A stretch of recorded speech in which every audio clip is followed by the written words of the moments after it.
on se retrouve dans une nouvelle vidéo comme tous les mercredis sur ma chaîne, sauf la semaine dernière, désolée j'étais absente parce que je traversais encore un épisode assez compliqué de cette année 2024, comme si c'était pas assez.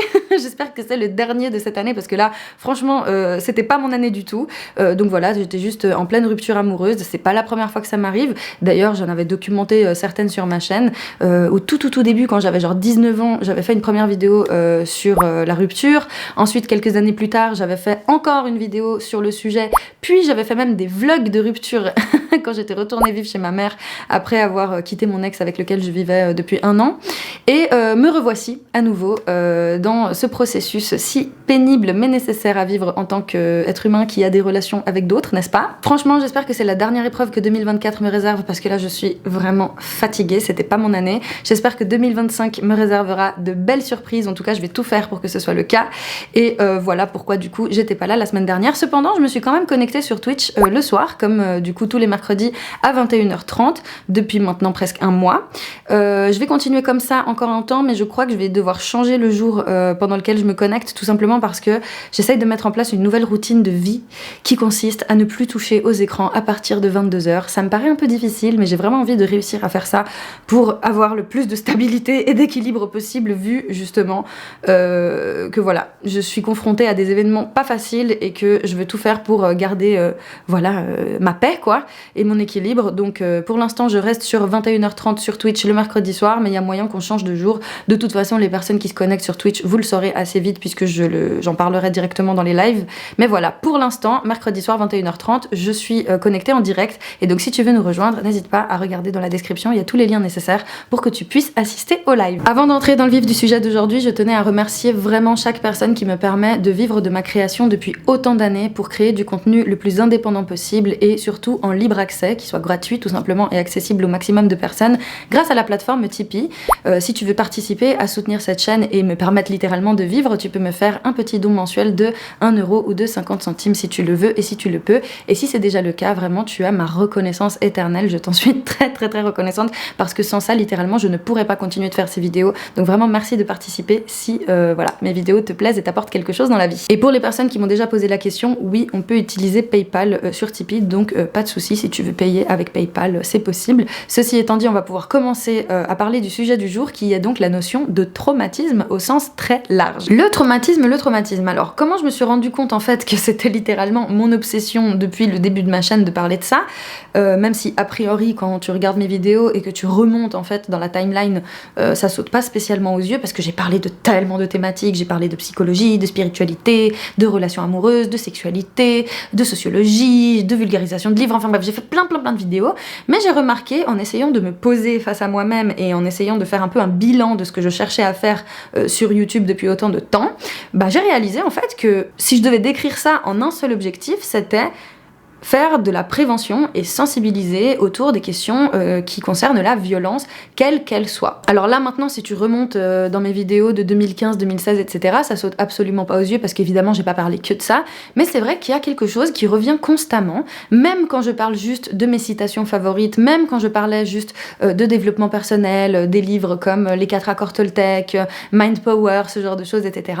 L'objectif derrière la vulgarisation de ce que j'apprenais et de ce que je cherchais à transmettre, c'était de donner des outils aux gens pour littéralement survivre à leur vie, puisque moi, à cette époque-là, j'avais vraiment une vie difficile, notamment au sein de ma famille. Je vivais énormément de maltraitance et je ne savais pas que ça s'appelait comme ça, je ne savais pas que ce que je vivais c'était de la violence, et surtout je me rendais pas compte que ce que je cherchais à faire c'était de transmettre des outils de survie à d'autres personnes. Donc ça avait commencé avec des trucs autour du développement personnel, de la psychologie, de la spiritualité, etc. Puis progressivement ça s'est transformé en vidéos de vulgarisation sociologique, etc. puisque j'ai élargi en fait ma vision à l'analyse de la violence en tant que phénomène social et pas en tant que phénomène individuel, alors même que je me rendais pas compte que je faisais ça, hein. Vraiment j'insiste. Moi j'étais juste là en mode faut essayer de changer sa manière de penser, il faut trouver des moyens de s'en sortir tout seul, etc. Et je voyais pas en fait que ce que je cherchais à faire c'était vraiment finalement de témoigner finalement de faire réaliser aux gens que s'ils sentaient les mêmes choses que moi, s'ils vivaient les mêmes choses que moi, que c'était pas normal et qu'il fallait trouver des moyens pour se sentir mieux, quoi. Progressivement, mon contenu a commencé à se politiser puisque je me suis rendu compte qu'en fait, ah ouais, on est vraiment vachement plus nombreux que ce que je pensais à vivre des trucs qui sont vraiment intenses, qui sont pas normaux et qui finalement pourrait s'expliquer par des phénomènes beaucoup plus larges que dans ma famille ça se passe pas bien ou j'ai une relation avec une personne qui est toxique, etc. Non, en fait c'est la violence de masse, ça s'exerce à des plus grandes échelles, etc. Et donc après j'ai commencé à faire du contenu qui était beaucoup plus analytique et critique sur finalement les mêmes questions. C'est juste que j'apportais d'autres ressources, d'autres grilles de lecture et d'autres clés pour s'en sortir. Mais dans tous les cas, ce que je fais depuis le début, c'est d'essayer de comprendre la violence, de trouver des outils pour la prévenir et surtout pour rebondir soit individuellement, soit collectivement, et aussi éduquer autour de ce que c'est la violence, comment elle se manifeste, pourquoi elle existe, sous quelle forme on peut la sentir, etc. Bref, tout ça pour dire que c'est vraiment le sujet qui m'obsède depuis littéralement une décennie. Il y a 10 ans, je ne savais pas que ce que je vivais c'était de la violence. Je ne savais pas que j'étais maltraitée. Je ne savais même pas que j'avais vécu des violences sexistes et sexuelles assez caractérisées. Parce que j'ai toujours dit, et d'ailleurs c'est en ligne, tu peux retrouver des traces de moi qui parlent de mon vécu personnel dans les années 2016, 2017, 2018. J'ai souvent dit que j'avais de la chance, que moi j'avais jamais vécu de VIOL, que moi j'avais certes vécu certains traumatismes, mais que Dieu merci j'avais jamais été maltraitée, etc.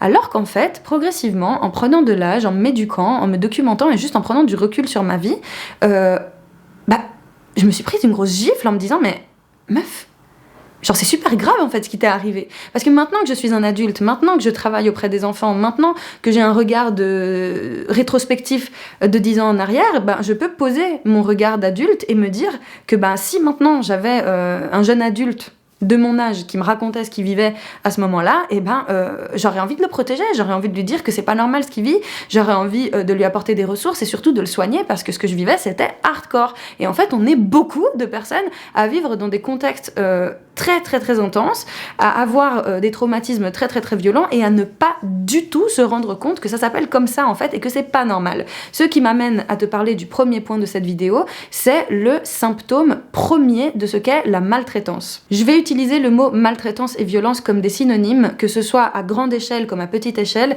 puisque finalement l'exercice de la violence c'est l'exercice d'un acte maltraitant contre une personne ou contre un groupe, que ce soit exercé par une personne ou par un état, par une institution ou par ton parent, peu importe. Dans tous les cas, on parle ici d'abus de pouvoir, on parle du fait de mettre en danger l'intégrité physique, morale, émotionnelle, financière, sexuelle d'une personne, etc.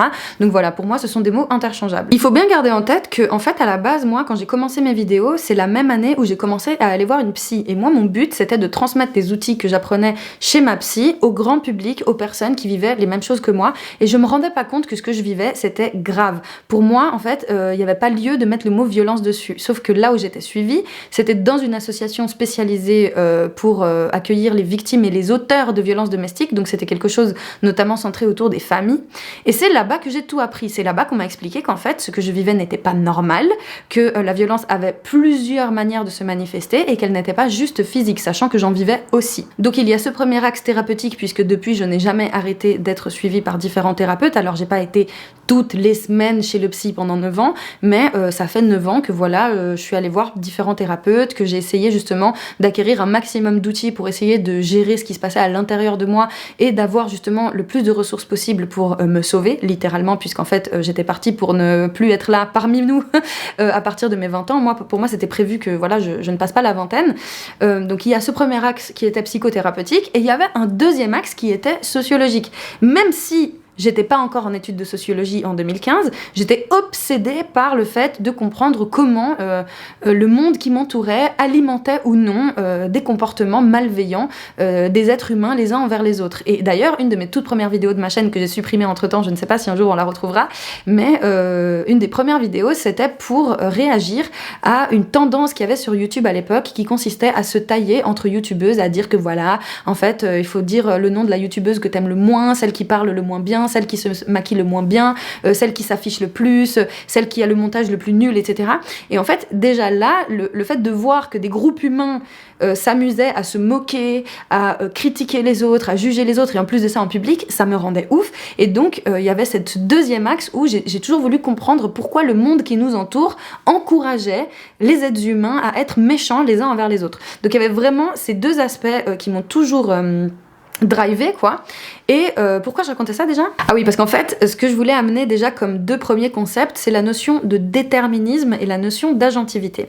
L'agentivité, en sociologie, c'est la capacité d'agir d'un individu. C'est-à-dire, pour te donner un exemple, que si demain tu es séquestrée et tu es mise dans une cave pendant 8 ans comme Natacha Kampusch, si tu ne connais pas cette histoire, je t'invite à te renseigner, c'est une histoire qui m'avait justement traumatisée quand j'étais gamine.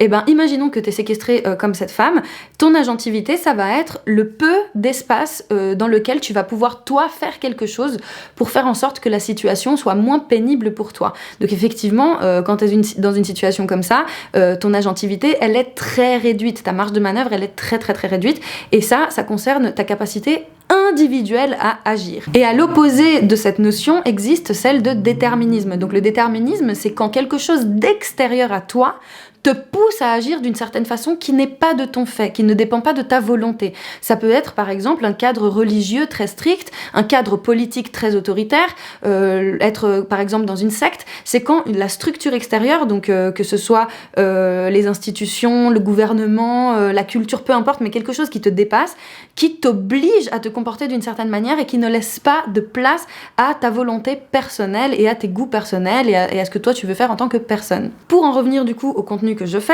j'ai commencé mes vidéos en essayant d'exploiter le plus possible mon agentivité, c'est-à-dire à comprendre comment la spiritualité pouvait me sauver, à comprendre comment le développement personnel pouvait me sauver, à comprendre comment les outils psychothérapeutiques pouvaient me sauver, etc. Donc c'était vraiment élargir ma capacité d'agir personnelle. Et ensuite, quand j'ai commencé à faire des vidéos super critiques, politisées, etc., là, j'ai commencé à analyser comment, en fait, la société empêchait les gens de utiliser cette capacité d'agir, puisque, en fait, elle est très contraignante, puisqu'en fait, elle nous pousse à littéralement faire des choses quotidiennement qui vont contre notre propre intégrité, etc. Et donc, il y avait vraiment ces deux visions que j'essayais de mettre en corrélation, en fait, d'essayer de comprendre comment elles interagissaient l'une avec l'autre. Et surtout, au centre de tout ça, régnait constamment la thématique de la violence, puisque, que ce soit d'un point de vue intérieur ou d'un point de vue extérieur, donc individuel ou social, le sujet restait lutter contre la violence, sensibiliser contre la violence, que l'on peut exercer soit en tant qu'individu sans s'en rendre compte les uns envers les autres, donc ça c'est plus le côté micro-agentivité, etc., soit à grande échelle, d'un point de vue collectif, militant, associatif, etc. Donc le sujet de la violence est omniprésent dans la majorité de mes vidéos, et si tu remontes il y a 9 ans, tu vas voir que je parlais sensiblement des mêmes sujets, mais juste avec un autre angle. Cette intro interminable, finalement, était très importante pour moi pour te parler de la notion, du coup, d'agentivité et déterminisme que je vais vulgariser ici en parlant du dedans et du dehors. Quand je parle du dedans, je vais parler de tous les outils que l'on a en tant que personne, en tant qu'individu, pour exercer notre agentivité. Et quand je parle du dehors, je vais parler de toutes les contraintes sociologiques, collectives, à l'échelle mondiale qui s'exercent, ou peut-être à l'échelle plutôt d'une nation, ou à l'échelle d'une ville, peu importe, mais ce qui concerne l'extérieur, qui vient influencer l'intérieur, et inversement, comment l'intérieur va influencer l'extérieur, et comment tout ça finalement est un cycle qui s'auto-alimente. Parce que oui, il y a une interaction continue entre ce qu'il se passe à l'intérieur et ce qu'il se passe à l'extérieur. Il n'y a pas forcément une prédominance de la violence extérieure qui va diriger et contraindre les personnes à devenir des genres de robots qui s'exécutent selon des règles qui leur ont été imposées, comme il n'y a pas de prédominance de l'intérieur vers l'extérieur, comme si on était tous des personnes toutes puissantes qui étaient en capacité, toutes seules, de modifier le cours de l'histoire juste à partir de leur petite existence. Non, ça se passe pas comme ça, c'est vraiment un équilibre qui se forme entre ce que les gens font d'un point de vue individuel et ce que la société nous impose d'un point de vue collectif. Et c'est un mouvement continu. En fait, c'est beaucoup plus compliqué que ça. Si on regarde dans l'histoire de l'humanité, on peut voir des exemples de ces deux phénomènes, c'est-à-dire autant des structures sociales très contraignantes qui ont poussé des gens en masse, on parle de milliers, de millions de personnes à faire des choses absolument atroces en termes de violence à nouveau, comme on a vu des exemples aussi de personnes qui ont utilisé leur capacité d'agir en les mettant en commun avec la capacité d'agir d'autres personnes, donc finalement en créant un collectif qui a pu changer et a pu générer des événements historiques massifs qui ont changé le cours de l'histoire. En fait, on peut reprendre des notions à nouveau sociologiques qui parlent de bottom-up ou de top-down. Le bottom-up, ça veut dire que le changement vient par le bas et ça impacte le haut. Pour te donner un exemple, dans une famille, le haut, ce serait les parents, genre les personnes qui décident de ce qui se passe dans la famille, et le bas, c'est les enfants. Donc s'il y a un changement bottom-up, ça veut dire que les enfants entre eux vont se rebeller contre leurs parents, et le fait qu'ils se soient mis ensemble individuellement, mais que les individualités se sont mis en cohérence dans un but commun, a permis de casser ce qui s'est passé en haut. Par exemple, une fratrie qui décide de dénoncer des parents violents. Voilà. Donc ça, c'est une dynamique bottom-up. Pour te donner un autre exemple bottom-up, ça peut être une mutinerie dans une prison. Peut-être que tu as vu la série Orange is the New Black. Ben, en fait, le haut, c'est la structure de la prison, c'est l'administration, c'est la direction, etc. Et le bottom, bah, c'est les prisonnières qui, a priori, n'ont aucune capacité d'agir. Sauf que si ces prisonnières se mettent toutes ensemble et usent de leur capacité d'agir ensemble dans un but commun, eh ben, elles peuvent créer une mutinerie et donc s'approprier la prison, voler les armes des gardiens, les mettre en otage, exiger des droits, etc., des libérations, tout ça, tout ça. Donc ça, c'est la dynamique bottom-up. C'est quand les individus se mettent ensemble pour changer ce qui se passe dans la structure. Inversement, il y a la dynamique top-down. Ça veut dire qu'en gros, c'est le haut qui influence tout ce qui se passe en bas. Par exemple, une secte. Alors que dans une secte, il y a plus de fidèles qu'il y a de gourous a priori, puisque sinon bah, la notion de gourou n'aurait plus de sens. Le but, c'est que justement, il y ait un grand groupe qui suive une ou un petit groupe de personnes. Et ben, le groupe de personnes en haut, avec les décisions qu'il va prendre, influence l'existence des personnes d'en bas. Top-down. Si on reprend l'image de la famille, bah, c'est pareil. C'est quand, justement, bah, par exemple moi, on vit dans une famille avec des parents très autoritaires, notamment dans mon cas, mon géniteur, qui, à partir d'une seule de ses décisions, influençait le destin de toute la famille et on devait faire tout comme lui voulait, comme lui décidait, parce que c'est lui qui décidait de comment était administré l'argent, même celui de ma mère, parce que c'est lui qui décidait de comment allait se passer le cours littéralement de mon existence, etc.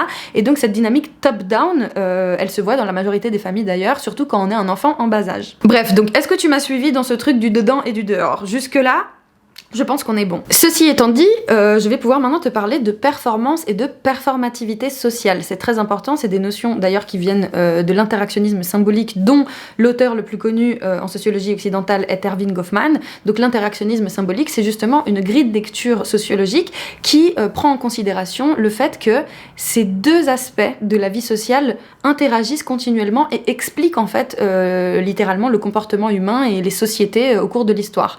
Parce que il y a des courants sociologiques qui vont avoir une lecture très déterministe des choses, comme par exemple Bourdieu est connu pour ça, où bah voilà, il va attester que c'est les structures qui dirigent le comportement des gens, point barre, entre guillemets, et des courants sociologiques qui, eux, vont beaucoup plus être axés sur l'individualisme, la capacité d'agir personnelle, etc., qui est aussi une grille de lecture très intéressante. D'ailleurs, si tu veux aller plus loin dans ces sujets, sache qu'il y a quelques années, j'avais fait une chaîne de sociologie qui parle que de ça, de manière un peu plus poussée. Je te la mets dans la description, elle s'appelle La socio avec Caro, enfin bref. Et donc l'interactionnisme symbolique, ça permet vraiment d'avoir une grille de lecture sociologique qui permet de voir que finalement c'est la rencontre entre ces deux aspects, entre le dedans et le dehors, et le cycle que ça crée qui peut être le mieux pour expliquer justement les comportements humains finalement, et donc dans ce qui nous intéresse, la violence. Imaginons que la société est une scène de théâtre dans laquelle on nous donne un script, et nous en tant qu'acteurs on doit jouer le script. Donc si on était dans un truc très déterministe, on suivrait le script à la lettre avec la virgule près, le point d'interrogation près, etc. machin, et on jouerait notre rôle social parfaitement. Par exemple, bah voilà, tu es maman, tu fais tout ce que la société demande en tant que maman parfaitement et tu ne dépasses pas les bornes. Ou inversement, on pourrait être dans quelque chose de moins déterministe où on se dit ah, on m'a donné un script, bah en fait j'ai pas envie de le suivre, moi je vais créer mon propre script, moi j'ai décidé qu'être maman c'était plutôt être comme ça, être comme ça, être comme ça, et utiliser donc sa capacité d'agir. Dans tous les cas, deux notions sont à retenir ici, la notion de performativité et la notion de performance.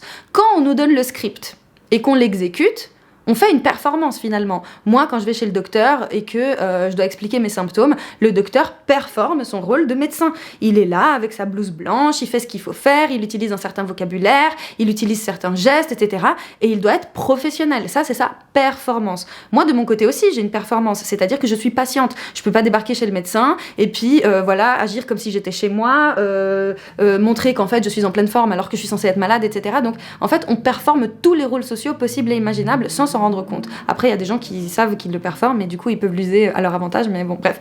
On va se perdre si je commence là-dessus. Donc, il y a la notion de performance, comme si on était sur la scène et bam, bam, bam, on fait notre prestation, on l'a bien faite, et si on est socialement bien intégré, et ben, on va nous récompenser d'avoir fait une bonne performance. Et la performativité, c'est quand notre comportement va confirmer le script à l'extérieur. On va reprendre l'exemple d'une mère. Elle a reçu le script où on lui a dit « être une bonne mère, c'est ça, ça, ça, ça. Du coup, pour être reconnue comme telle, tu vas devoir sacrifier ta vie, ne plus avoir de vie sociale, tout faire pour ton mari et tes enfants, etc., etc. » Et donc, elle a reçu le script, elle l'a intégré dans son dedans, et ensuite, elle va peut-être le transmettre à ses enfants. Surtout à sa fille, probablement, pour que sa fille devienne à son tour elle-même une bonne femme, puis une bonne mère. Et donc ça, c'est la performativité. C'est le fait que elle, en faisant sa performance, elle va créer un impact sur le dehors. Donc c'est le dedans qui cristallise ce qui se passe dans le dehors. C'est un mouvement, en fait, qui s'entre-alimente. Le dehors me dicte quoi faire, et moi, une fois que je l'ai intégré dans moi, en le faisant comme individu, je vais le rendre réel dehors. Est-ce que tu me suis jusque-là? Pour reprendre un exemple qui concerne les femmes, quand elles vont recevoir le script de « tu dois t'épiler pour être une vraie femme, belle et hygiénique, etc. » machin, au début, elles vont le faire alors qu'elles veulent peut-être pas, peut-être elles trouvent que ça n'a pas de sens, peut-être que ça leur fait mal, etc. Mais une fois que c'est assez intégré en elles, eh ben, le simple fait qu'elles s'épilent tous les jours et qu'elles montrent leur corps épilé tous les jours, même si c'est juste leur goût personnel à ce qui paraît, ça va donner une image sociale à grande échelle, puisque c'est pas juste une meuf qui le fait, c'est des groupes entiers de meufs qui vont le faire.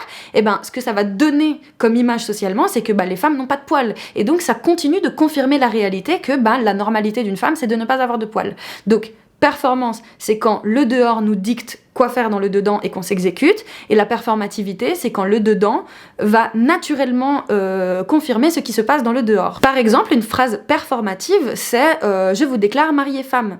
Quand t'es à un mariage et que la personne qui dirige la cérémonie prononce cette phrase, le simple fait qu'elle l'ait dite, donc c'est juste la phrase d'une personne, d'un individu qui vient de son dedans, le fait qu'elle le dise, ça crée une réalité extérieure, ça fait que du coup les personnes sont mariées.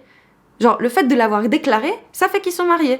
Ou comme par exemple un chef de guerre qui va dire « je déclare la guerre ». Le fait qu'il l'ait dit, c'est juste une action personnelle qu'il a fait, mais ça va créer la réalité extérieure. Donc il suffit juste de le dire, il suffit juste de faire l'action, il suffit juste qu'elle sorte d'un individu pour qu'elle confirme le script social. Avant de passer au point suivant, parce que je sens qu'il y a plein de personnes qui vont me tomber dessus vu comment j'aborde la thématique de la violence, donc vraiment je veux m'assurer que je me fais comprendre au mieux.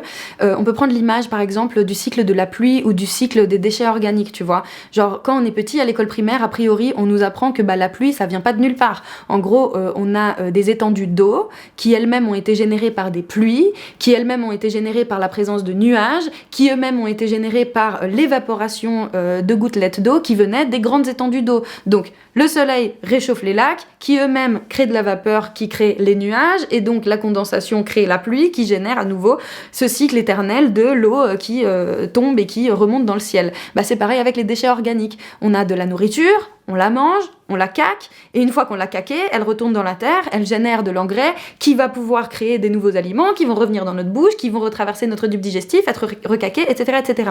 Il faut voir les comportements humains et le cycle de la violence avec la même dynamique, avec la même logique. On vit dans une société qui nous envoie de la violence, on l'intègre, qu'on le veuille ou non, et j'insiste là-dessus, qu'on le veuille ou non, consciemment ou non, dans nos comportements, puis on va renvoyer ces comportements à grande échelle, à petite échelle, quotidiennement, pas quotidiennement, peu importe, mais on renvoie ces comportements à l'extérieur et ça génère à nouveau des mouvements comme ça, des cycles en fait qui se répètent continuellement, à petite comme à grande échelle. Et justement, ça m'amène du coup au deuxième point qui est la notion d'échelle. Là, on parle comme des êtres humains, c'est-à-dire à hauteur humaine. Là, tu regardes une vidéo avec tes yeux, avec ton cerveau, avec tes sens qui sont la vue, le toucher, l'ouïe, le goût, etc. Bref. Mais en fait, la vie s'exerce à d'autres échelles. C'est-à-dire que d'un point de vue microscopique, tes cellules, elles ont une vie, elles font leur taf, quoi. Genre, une cellule a une vie, elle a des micro-organes à l'intérieur, je sais plus comment on les appelle d'ailleurs. Bref, mais tes organes, entre eux,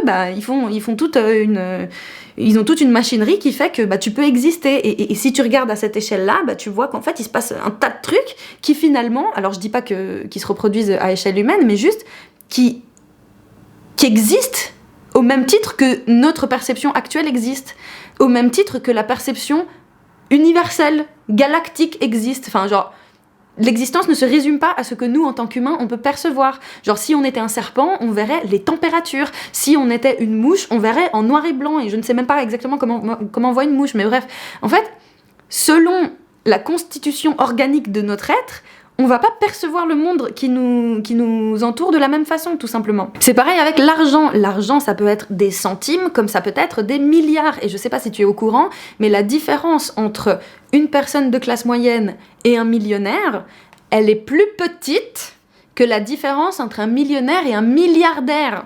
Ça veut dire qu'un millionnaire face à un milliardaire, il se sent comme nous, face à un millionnaire. Je sais pas si tu vois ce que je veux dire. En gros, les échelles sont hyper importantes à prendre en compte. Tu peux analyser un phénomène d'un point de vue familial, d'un point de vue même personnel entre toi et toi-même, comme tu peux l'analyser à échelle historique, à l'échelle d'une nation, à l'échelle d'une ville, à l'échelle d'un continent. Et donc ces échelles sont à prendre en compte dans l'analyse de la violence aussi. Pour en revenir à la thématique du traumatisme, décidément, Caro enroulé, vraiment, faut que j'arrête avec ça parce que normalement j'ai des vidéos plus scriptées que ça, mais franchement je préfère faire les vidéos comme ça. Donc voilà, tu me diras si c'est trop difficile à suivre. Je ne pense pas, parce que je mets tous les efforts du monde pour me faire comprendre. Mais le traumatisme fonctionne selon la même logique. On peut vivre des traumatismes à une toute petite échelle qui est minuscule vraiment, et on se rend même pas compte de comment ça nous a impacté, comme on peut vivre des traumatismes à une échelle gigantesque, des choses qui vraiment vont nous bouleverser toute notre existence. Et ça, c'est le pain quotidien d'énormément de personnes. Et c'est là où je voulais en venir, c'est qu'en fait, il y a beaucoup plus de personnes au monde qui vivent des traumatismes qui littéralement bouleversent le cours de leur existence parce qu'elles vivent dans des pays dans lesquels le climat est incertain, dans lequel le travail qu'elles font les réduit en esclavage, dans lequel les drames qu'elles vivent sont littéralement vécus par la majorité du village, par exemple.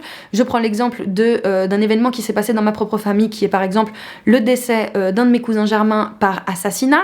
Là, dans mon cadre genevois, c'est quelque chose de rarissime. Pour les gens, c'est quelque chose qui appartient à une échelle très très grave d'événements. Mais si tu vas dans ma région en Colombie, dans le quartier dans lequel a vécu ma famille depuis des décennies, depuis plusieurs générations, et là-bas l'échelle elle est différente, parce que là-bas malheureusement il y a beaucoup plus de personnes statistiquement qui ont dû faire face à ce genre d'événement. Alors je dis pas que c'est si courant que ça, je dis juste que c'est plus courant que le cadre de vie que j'ai ici. Donc quelque chose qui va être interprété ici comme d'extrêmement grave sera perçu de façon grave certes ailleurs, mais peut-être d'un peu plus banal, d'un peu plus commun, et donc peut-être que les gens y réagissent différemment. Je dis pas que ça ne crée pas du traumatisme, bien au contraire, je dis juste que la façon d'appréhender le traumatisme, la façon de vivre la violence va être différente. La façon dont on va concevoir la mort, la façon dont on va concevoir la fatalité, tout simplement. Et donc, quand on va parler de traumatisme, de violence de façon générale, il faut prendre en compte le fait qu'il y a une multitude de facteurs qui influencent la manière dont un traumatisme va nous impacter et comment on va y réagir. Personnellement, j'ai réagi très violemment à cet événement ici, parce qu'en plus du fait qu'en soi, ce soit un événement violent, c'est rare, enfin je connais personne ici dans ma vie genevoise qui peut dire qu'il a vécu la même chose. En tout cas jusqu'à maintenant, personne ne m'a dit qu'il a vécu quelque chose de similaire, tu vois. Alors que si je vivais là-bas, peut-être que ce serait moins dur de traverser ce traumatisme, parce que peut-être que j'aurais eu plus facilement accès à rencontrer des personnes qui avaient traversé la même chose, qui auraient pu m'apporter un soin collectif, etc., qui m'auraient permis justement de rebondir à ce traumatisme différemment. Et cette notion d'échelle, elle est centrale pour comprendre la violence, parce que par exemple, un des facteurs qui influence notre réaction face au traumatisme, c'est littéralement la collectivité.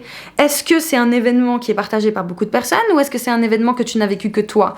Est-ce que c'est un événement que tu as vécu de façon cachée dans ta famille, ou est-ce que c'est un événement que tu as vécu en public? Est-ce que carrément ta sensibilité est biologiquement différente de celle de la moyenne de la population, ce qui fait que tu ressens les choses d'une façon différente aux autres, alors que une personne qui est constituée organiquement pas comme toi va vivre le même événement de façon beaucoup moins choquante. Enfin bref, il y a plein de trucs qui expliquent que des gens vivent les mêmes choses mais n'y réagissent absolument pas pareil et vont considérer que c'est de la violence ou pas de la violence. Bref, tout ça pour dire que moi, maintenant, je considère qu'un traumatisme, c'est littéralement juste un stimuli négatif. Voilà. Quand moi je parle de traumatisme, je parle de stimuli négatifs. Ça peut être un enfant de 4 ans qui est tombé par terre. Il s'est rien fait, d'accord? Il s'est pas fracturé, il s'est pas ouvert, il y a rien qui s'est passé. Juste, il est tombé pour la première fois de sa vie d'une façon qui n'était jamais arrivée auparavant.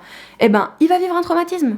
Même s'il a rien de spécial. Juste l'émotion qu'il a vécue face à cette chute qu'il a vécue pour la première fois lui a fait vivre un stimuli négatif choquant et boum, ça a créé une trace. une trace en lui qui est un stimuli négatif. Et on peut déjà parler de traumatisme à ce stade-là, selon moi. Alors pas d'un point de vue psychiatrique, médical, etc. Moi je te parle juste à nouveau d'un point de vue sociologique. Juste un trauma, c'est un événement nul qui nous est arrivé, qu'on a imprimé comme étant négatif en nous et auquel il faut qu'on réagisse. De la même façon que ce gamin a vécu une émotion négative et qui l'a marqué et qui va peut-être le marquer encore pendant des mois, voire des années, parce que il va se rappeler qu'en fait quand il est passé dans ce parc, il s'est pété la gueule comme ça et du coup à chaque fois qu'il passe par cette barrière, et ben il se rappelle et il a une sensation physiologique qui lui rappelle ce moment-là.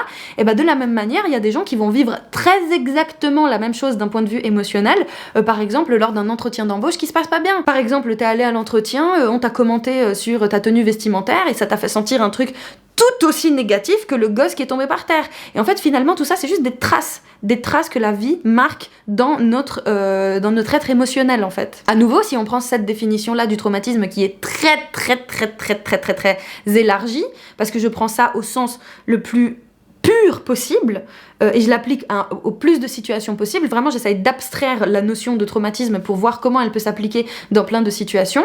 Et ben, ça peut être, t'as 12 ans, tu prends ton téléphone, et puis tu tombes sur des vidéos très violentes de choses qui se passent dans un autre pays ou dans ton pays, mais en fait que t'aurais jamais vu de tes propres yeux dans la vraie vie. Donc tu vois, ces traces négatives qui restent chez les personnes, elles peuvent déjà créer des comportements particuliers, elles peuvent déjà créer des réactions à ces stimuli négatifs. C'est-à-dire que, ce truc il me rappelle un truc négatif, du coup ma réaction face à ce stimuli ça va être ça.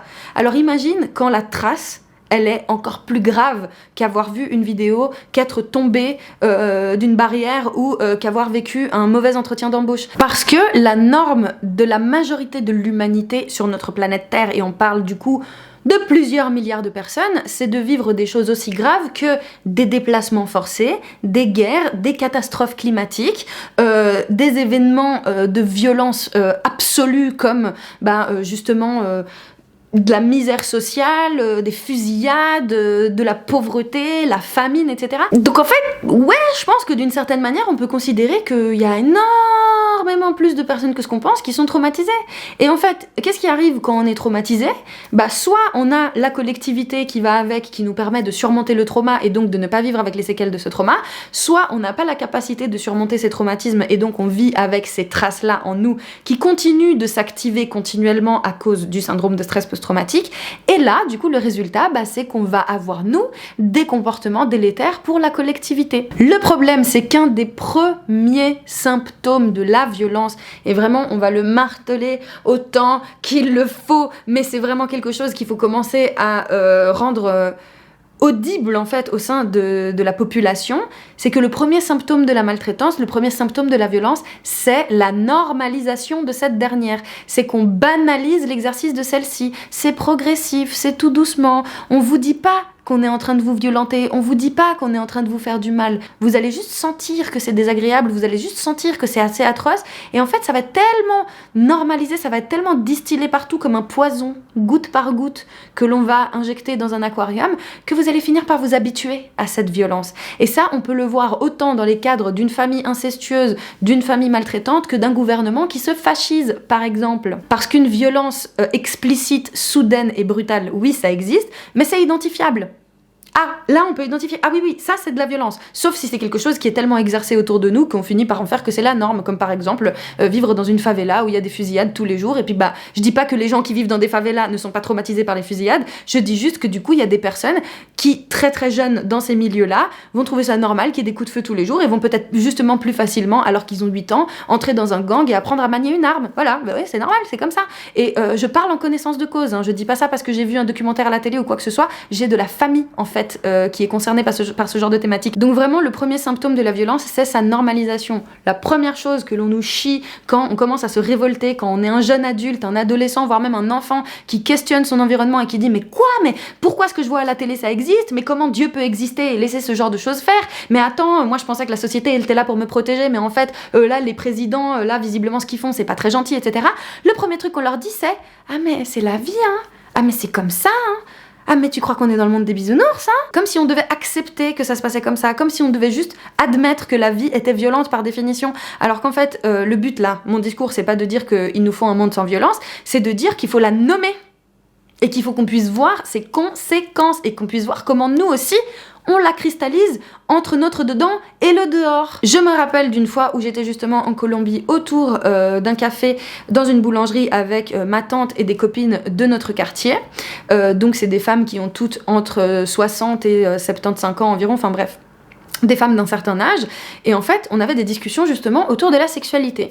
Et toutes ces femmes, sans exception, avaient été V par leur mari dès leur plus jeune âge. Elles avaient été mariées genre à 16 ans à des mecs qui en avaient 30, elles n'avaient connu jamais aucun autre homme de toute leur vie, et quand elles me parlaient de leur rapport intime, elles décrivaient des V caractérisés.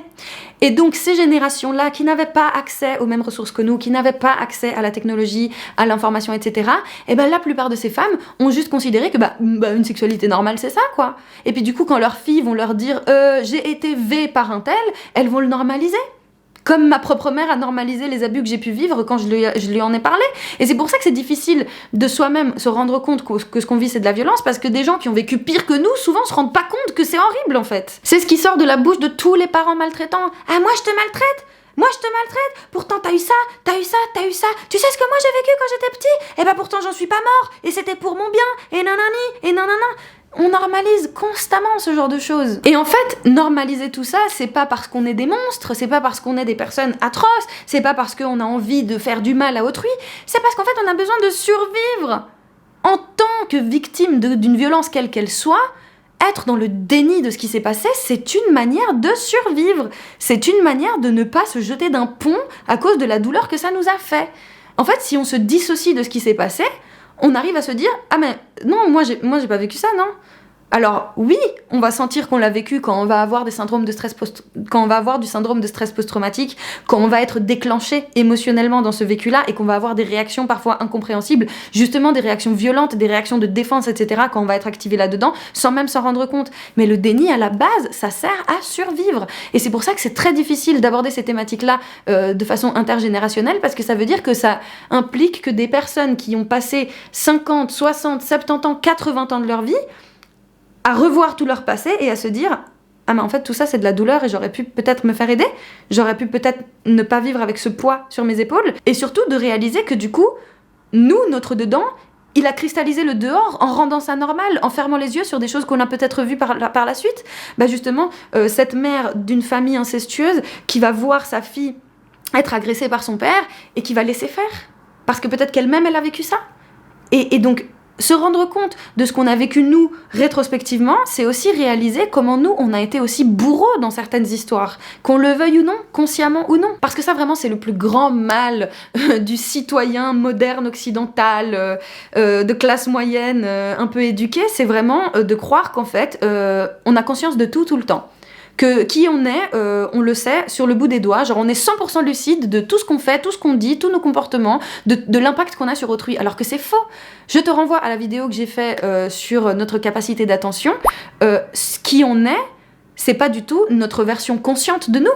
Parce que ce qui fait que ta vie est ta vie, ce qui fait que tu es qui tu es, c'est aussi plein de réactions, les milliers de millions de milliards de réactions, justement de micro-réactions aux micro-stimuli quotidiens que tu as eu tous les jours de ta vie et qui ont impacté les gens autour de toi.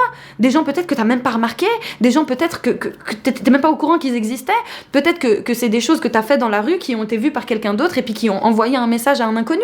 Genre par exemple un père qui frappe son enfant dans la rue et qui va donner comme message aux autres enfants qui les croisent que ah ok, un papa qui tape son enfant c'est normal, alors que toi en tant que père qui a frappé son enfant, tu penses que t'as eu un impact que sur ce gosse alors que t'as eu un impact sur plein d'autres gamins. Et d'ailleurs les réseaux sociaux amplifient ça. Toi tu fais des vidéos, tu sais pas en fait comment ça va être reçu par d'autres personnes, tu sais pas ce que ça va générer chez les autres, tu sais pas ce que ça va leur déclencher. Parce que moi là par exemple il y a 10 000 personnes qui voient ma vidéo, je vais pas appeler 10 000 personnes pour leur demander ce que ça leur a fait. Et en fait, j'ai aucune idée de l'impact que ça a. Sauf qu'en fait, on n'a pas besoin d'être en ligne et exposé pour avoir un impact sur les autres. Qui on est, c'est aussi les rêves que l'on a pendant la nuit, c'est les habitudes quotidiennement que l'on ne voit même plus, des choses que l'on fait, des choses que l'on dit, des choses que l'on pense, dont on n'a même pas conscience en fait. Parce que si on avait vraiment conscience de tout, ça veut dire qu'on aurait conscience des dizaines de milliers de pensées qui nous traversent toute la sainte journée. Comme si, je sais pas moi, t'as 20 ans et t'étais au courant de tout ce qui s'est passé pendant 365 fois 20 piges de ta vie. Bah non en fait. Qui tu gardes aujourd'hui de qui tu es, c'est juste une mini portion proportion de tout ce que tu as vécu par le passé. Et ce qu'on est maintenant, c'est le résultat de tous nos jours passés. On est la somme de tout ça. Et chaque jour est une nouvelle brique ajoutée à notre notion de nous-mêmes. Et en tant qu'individu, on décide consciemment ou non de garder certaines choses. Ah non, moi je suis une bonne personne parce que j'ai décidé de me rappeler que de ça, de ce que j'ai fait, etc. Et puis le reste, je préfère être dans le déni. Voilà. Non, ça m'appartient pas, ça c'est pas vrai. Cette personne me reproche un truc, non, c'est pas arrivé. Et en fait, on s'auto-convainc de tellement de choses que l'on peut même se créer des faux souvenirs, ça existe. Donc on a des réflexes, on a des habitudes, on a des propos, on a des regards, on a des façons d'interagir avec autrui quotidiennement qui envoient des énergies, entre guillemets, et je dis pas ça dans le sens perché du terme, c'est vraiment juste une dynamique, si tu veux, un stimuli qui, en fait, créer la société dans laquelle on est, un peu comme des petits thés infusés dans une immense bouilloire qui se mélangent tous les uns avec les autres. Et il y a certaines personnes qui ont plus de capacité que d'autres à se blinder et à ne pas être impactées par ce qui se passe avec les autres, et il y a des gens qui n'ont pas du tout cette capacité de se blinder et qui sont impactés continuellement par tout ce qui se passe autour d'eux, typiquement les personnes polytraumatisées. Donc selon moi, et ça c'est un biais que j'ai, la majorité des personnes sont traumatisées. Pour moi il y a plus de personnes traumatisées que l'inverse, et là un truc qui a fini de me convaincre, c'est littéralement l'existence de la domination adulte, en fait l'infantisme tout simplement. Je t'en parlerai quand je ferai la vidéo revue de ce livre là, parce que bon, c'est un bon premier début, mais je pense qu'il y a des trucs un peu plus solides pour parler de cette thématique là, surtout d'un point de vue sociologique qui peut être intéressant, mais comme entrer en matière je trouve que c'est génial. En gros ça parle de la domination qui existe des adultes envers les enfants, et qu'est-ce qu'on a tous été en tant qu'adulte, en tant qu'être humain, des enfants. On n'a pas tous vécu du racisme, on n'a pas tous vécu du sexisme, on n'a pas tous vécu du validisme, on n'a pas tous vécu de la grossophobie, etc., etc. Par contre, on a tous été des enfants soumis à la domination des adultes. Alors peut-être à un grand niveau, peut-être à un petit niveau, mais on a tous été des enfants. Et si tu m'as bien suivi, on reprend la notion d'échelle. On n'a peut-être pas tous eu des parents qui nous ont frappés, des parents qui nous ont insultés, des parents qui nous ont fait ci, ou même pas juste des parents, des professeurs, des profs de sport, des inconnus dans la rue qui nous ont maltraités, etc. Peut-être qu'on n'a pas tous vécu ça, mais on a tous vécu la violence de ce que c'est d'être un enfant dans une société pensée par et pour les adultes, qui n'en a rien à faire de la vie des enfants, qui ne demande pas aux enfants ce qu'ils veulent, ce qu'ils pensent, comment ils souhaitent être traités, qui dictent littéralement leur destin à des gamins. Et en fait, tout ça, pour moi, ça crée du trauma collectif. Donc pour moi, tous les adultes, d'une certaine manière, ont du mal à se rappeler de leur enfance, pour la simple et bonne raison qu'être un enfant, dans la plupart des cas, c'est pas spécialement une expérience très très positive. Pour moi, le point central de cette vidéo, c'est de faire réaliser à tout le monde qu'on a tous été des enfants. On a tous vécu des choses plus ou moins négatives dans notre vie, et que ce soit des trucs hardcore ou pas, on peut déjà considérer que ce qu'il se passe chez les personnes polytraumatisées peut faire partie de ce qui se passe en nous. Je pense qu'un des plus grands dangers, c'est de se convaincre qu'on n'a rien vécu et qu'on ne peut pas exercer de violence sous prétexte que ah non mais moi je sais que je suis une bonne personne, moi je sais que j'ai rien vécu de particulier, donc en fait j'ai pas à me poser des questions sur comment éventuellement inconsciemment je fais du mal aux autres, etc. Pour moi c'est le meilleur moyen de continuer de faire en sorte que le dedans cristallise le dehors et confirme la violence extérieure. Alors je dis pas qu'il faut commencer à s'auto-flageller et à se dire ah je suis une mauvaise personne, ah en fait je suis traumatisée, je m'en rends pas compte et je reproduis des comportements, ah machin. Je suis pas en train de dire ça, je suis en train de dire que se convaincre que ce qu'on a vécu c'est pas grave, que ça n'a aucun impact sur nous et que ça n'a aucun impact sur les autres, c'est le meilleur moyen de continuer de traumatiser les gens autour de nous. Et je te dis ça parce que le discours qui vient de la bouche de tous les fucking bourreaux, quels qu'ils soient, c'est d'être sûr que ce qu'ils ont fait, c'était pas grave. Regarde ce qui se passe dans le procès Pellico. Regarde tous les discours de parents maltraitants envers leurs enfants. Mais non, mais moi, il m'a jamais dit qu'en fait, non, il m'a jamais dit qu'il mais pourquoi t'en as jamais parlé? Mais nanani, nanana. Alors que tu répètes en boucle que ce qu'on t'a fait, ça t'est du mal, que tu demandes qu'on arrête de dépasser tes limites, tu demandes qu'on arrête de te maltraiter. Mais non, mais je t'ai pas fait ça, mais non, mais c'est pas vrai, mais non, t'inventes, mais arrête de dire que non, non. Vraiment, à nouveau, on revient à ce point central. Le premier symptôme de la violence, c'est la normaliser, et les bourreaux, c'est comme ça qu'ils exercent leur violence. C'est en étant sûr et certain d'être les bonnes personnes de l'histoire, c'est en étant sûr et certain de ne pas être à l'origine de la douleur d'autrui qu'on a le plus de chances de générer de la douleur chez autrui. Alors vraiment, je te demande de faire la part des choses, c'est-à-dire ne pas te morfondre en te disant que tu es une horrible personne, comme ce que je fais malheureusement, et de te convaincre que tu es un monstre quoi qu'il arrive, et qu'en fait tu pollues tout ce que tu touches, et qu'en fait tu casses toutes les personnes que tu croises parce que tu es convaincu d'être une horrible personne qui impacte mal les autres, mais justement de pas tomber dans l'inverse extrême où on se dit « Oh non, mais non, il y a aucun moyen que moi je puisse être une personne violente parce que je suis éveillée sur telle question, sur telle autre, sur telle autre. » C'est pas possible d'être éveillé sur toutes les questions, c'est pas possible d'être conscient de tout ce que l'on fait tout le temps, d'être briefé sur toutes les manières qu'il y a d'exercer du pouvoir sur autrui. On exerce tous du pouvoir à certains endroits et pas d'autres, et c'est pas la fin du monde, il faut juste le reconnaître. Le but derrière la recherche d'une société harmonieuse, derrière un militantisme pour la justice sociale, pour le respect de tous les peuples, de tous les groupes marginalisés, etc., c'est pas que la violence n'existe plus, c'est qu'on reconnaisse qu'elle existe. Et c'est surtout qu'on puisse agir en amont et en aval de cette violence. On la prévient pour la diminuer, évidemment, et l'éradiquer si c'est possible. Moi, je ne pense que c'est pas possible d'éradiquer la violence de la vie, mais ça, c'est un autre sujet. Et surtout, on y réagit après.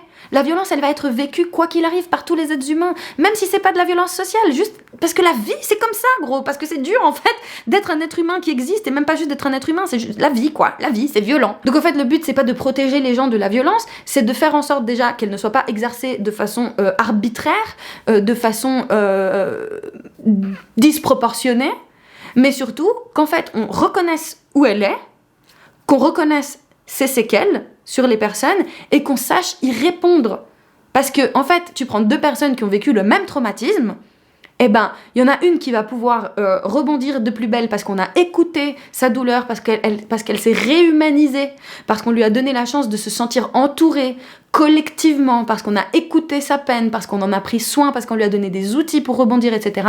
Et l'autre personne, si elle a rien reçu de tout ça et qu'elle a vécu trauma sur trauma sur trauma, elle va juste être détruite d'un point de vue humain. Donc j'espère maintenant que je me fais mieux comprendre par les personnes qui grincent des dents quand je dis que tous les bourreaux ont été des victimes à un moment donné, comprennent mieux mon propos. Parce qu'en fait, c'est pas parce qu'on a été victime d'une violence qu'on va systématiquement la reproduire. Déjà, on va pas forcément reproduire celle qu'on a vécue, mais on peut très bien produire de l'abus ailleurs. Par exemple, je peux avoir été une femme qui a subi un V et ensuite être une prof d'école tyrannique avec mes élèves. Ça veut pas dire que je vais les V, ça veut juste dire que je peux juste exercer de la domination adulte envers ses enfants. Voilà. Mais c'est surtout de dire que les personnes qui sont des bourreaux ne le sont pas comme ça. Ça tombe pas du ciel, en fait. Les monstres n'existent pas. On se fatigue de le dire. Les monstres, ça n'existe pas. Les gens apprennent la violence parce que la société est violente, parce qu'il y a statistiquement plus de chances d'avoir autour de nous des gens qui ont été polytraumatisés que l'inverse. Et donc oui, les personnes qui exercent des violences atroces, massives, quelles qu'elles soient, l'ont apprise quelque part. Elles l'ont intégré du dehors au dedans et l'exercent du dedans dans le dehors. Et je sais que c'est quelque chose d'assez inaudible pour les victimes de violences quelles qu'elles soient, parce que souvent on a besoin d'être reconnu dans le fait qu'on a subi quelque chose, et dire ça, c'est sous-entendre que non, moi je pourrais jamais faire ce qu'on m'a fait vivre. Mais c'est pas ça qu'on dit. On est en train de dire que les personnes qui ont appris à être violentes le sont parce qu'on leur a appris, parce qu'on le leur a fait subir. Mais l'inverse n'est pas forcément vrai. On peut très bien avoir subi des choses et décider justement de faire preuve d'agentivité, d'utiliser notre capacité d'agir. Ça dépend des outils, ça dépend des gens qui nous ont entourés, ça dépend des ressources que l'on a eues à disposition, ça dépend d'un tas de critères qui font que y a des gens qui vont pouvoir aménager le dedans pour ne pas reproduire ça dans le dehors. Par contre, ceux qui ont de la violence dedans et qui vont l'exercer de la manière la plus atroce dehors, l'ont tous d'abord reçu d'une façon ou d'une autre. Ça se voit et ça se reconfirme encore et encore et encore dans tous les récits de tueurs en série, de violeurs en série, de personnes qui ont fait... Mais même dans les dirigeants de guerre, tout en fait. Quand on analyse justement tous ces trucs de true crime, tous ces... Mais même des trucs plus simples que ça, il y a toujours derrière une histoire. Et cette histoire, qu'on veuille l'entendre ou non, elle a laissé des traces. Et en fait, si on veut lutter contre la violence à grande échelle, on est obligé de comprendre ces histoires qu'il y a derrière et savoir comment casser le cycle infernal de la reproduction de cette histoire. Et oui, c'est beaucoup plus facile de se dire qu'il y a les monstres et les autres, parce que ça nous permet, nous, d'avoir une supériorité morale et de se dire qu'en fait, on vaut mieux que ça. Ça nous permet justement de survivre face au traumatisme qu'on a vécu en se convainquant que nous, peut-être, on mérite de vivre et pas ces personnes qui nous ont fait du mal, etc. Mais c'est beaucoup plus compliqué compliqué que ça. Ça ne marche pas comme ça. L'être humain ne fonctionne pas comme ça. Le collectif humain ne fonctionne pas comme ça. L'histoire nous prouve par A plus B de façon continue que les cycles se répètent. Est-ce que je dois vraiment m'attarder sur ce qu'il se passe actuellement, là où tu sais, où là on peut faire facilement des parallèles entre ce que les bourreaux font aux victimes et ce que ces bourreaux eux-mêmes, enfin les générations précédentes de ces bourreaux ont vécu pendant la Seconde Guerre mondiale. C'est des analyses que moi j'ai pas besoin de faire, ça existe en ligne déjà, il y a des historiens qui en ont parlé, des experts en politologie, en bref, voilà. On le sait maintenant. Donc il s'agirait de remettre l'église au milieu du village et d'arrêter de croire que la violence, ça fait juste partie des autres. Nous sommes tous et toutes porteurs potentiellement de comportements violents à plus ou moins grande échelle. On s'en rend plus ou moins compte et le but c'est pas de se morfondre en pensant à ça, c'est de juste être self-conscient, c'est d'être lucide sur soi-même, sur comment on impacte autrui et comment autrui nous impacte et comment cette porosité en fait crée justement le collectif. Cette vidéo m'a complètement épuisée, j'espère que t'as pu me suivre, en tout cas je me suis donnée là, je suis partie dans tous les sens mais je suis trop contente de l'avoir faite parce que j'arrive enfin à mettre des mots et à expliquer avec des images et tout la complexité de ce que j'essaye de dire dans tellement d'autres contenus. Bref, donc voilà, j'espère que je me suis faite comprendre, en tout cas n'hésite pas à réagir, à poser des questions, à commenter là-dessous, toujours dans la bienveillance et le respect s'il te plaît, à compléter mon propos si t'as envie, à reprendre mon contenu, à continuer la réflexion tous ensemble, vraiment, il n'y a pas de souci tant que ça se fait vraiment dans un cadre respectueux. Et voilà, je te rappelle du coup que je me connecte sur Twitch ce soir à 21h30, que tu peux faire un tour sur mon Tipeee si tu veux soutenir mon travail, et on se retrouve la semaine prochaine dans une nouvelle vidéo. D'ici là, prends grand soin de toi et n'oublie jamais que je t'aime très fort.